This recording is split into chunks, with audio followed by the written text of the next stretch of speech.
Қайырлы күн баршаңызға, менің парақшама қош келдіңіздер. Сіздермен Айдана. Бүгін сіздермен өте оңай баклажан мен кабачоктан дайындалатын рулеттердің рецептімен бөлісетін боламын. Ең алдымен баклажанды жақсылап жуып, шеткі бөліктерін алып тастаймыз. Одан соң осылай беткі бөлігіндегі қабығын алып, қалған бөлігін дәл осылай ұзыншалап, жұқа етіп кесіп шығамыз. Барлығын кесіп болғаннан соң бірден қуырамыз. Ешқандай суға және де тұзға салуды қажет етпейді. Міне біз баклажанымызды дайындап алдық. Ал енді 2 жұмыртқаға тұзды салып жақсылап араластырамыз. Баклажанымызды алып, ұнға 2 бетімен барлық жеріне жеткізіп, тигізіп, осылай батырып аламыз. Одан соң ғана жұмыртқамызға баклажанды 2 бетімен жақсылап осылай аударып аламыз. Аударып болғаннан соң баклажанымызды сухариге салып, 2 бетіне жеткізіп, жақсылап жағып шығатын боламыз. Міне видеода көріп тұрғандарыңыздай дәл осылай барлық жеріне тигізіп, жабыстырып шығамыз. Одан соң майымызды қыздырамыз. Майдың асты қатты болмауы қажет, орташа отта болады.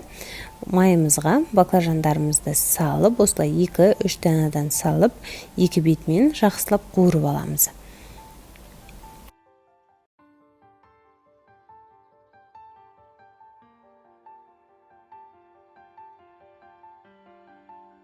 Қуырып болған баклажандарымызды қағазға, яғни салфеткаға осылай аударып аламыз, майы сырғу үшін.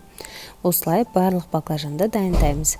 Ал енді кабачокты да дәл солай жақсылап жуып, осылай ұзыншалап, жұқа етіп кесіп шықтым. Бұны да алып қуырамыз. Ең алдымен 2 жұмыртқаға тұзды салып жақсылап араластырып аламыз. Одан соң кабачокты бірден осы жұмыртқаға салып қуыратын боламыз. Ешқандай ұнға және де сухариге батырмаймыз. Негізі қалауыңызша батырсаңыз да болады.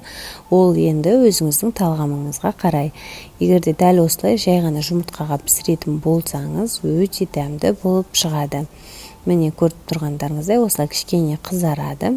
2 бетімен жақсылап қуырып, дәл солай қағазға, салфеткаға алып, майын кішкене сыздығыртып алатын боламыз.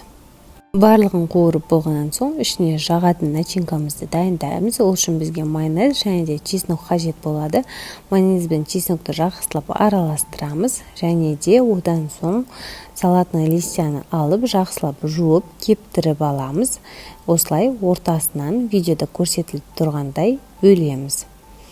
Помидорларымызды ортасынан бөліп, ұзыншалап кесіп шығамыз.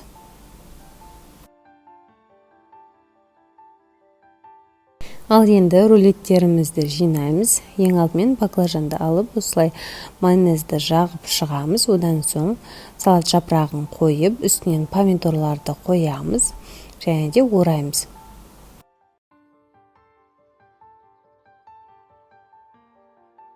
Орап болғаннан соң ағаш таяқшамен осылай үстінен басып қойып қоямыз. Ал енді кабачоктарымызды дәл солай жинап алатын боламыз. Негізі бұның начинкасын өзіңіздің қалауыңызша өзгертсеңіз болады. Жай ғана творожный сырды жағып қойсаңыз болады. Ол өзіңіздің талғамыңызға қарай. Мен баклажанды орағанда ішіндегі начинкасы бірдей болды. Солай жасап шықтым. Осының өзі өте дәмді болып шықты.